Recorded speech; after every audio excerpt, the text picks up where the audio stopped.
Praise the lord. దేవుని ఘనమైన నామమునకు మహిమ కలుగునుగాక. నేటి వాగ్దానము ఆదికాండము 27వ అధ్యాయం 28వ వచనం. విస్తారమైన ధాన్యమును ద్రాక్ష రసమును దేవుడు నీకు అనుగ్రహించునుగాక.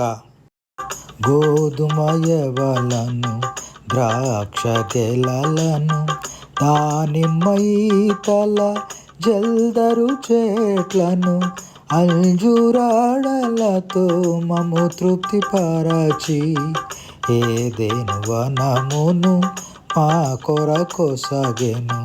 దేశమా భయపడకుమా, సియోను జనమా ఉల్లసించుమా. ప్రేమగల తండ్రి, నీవిచ్చిన వాగ్దానానికై వందనాలు.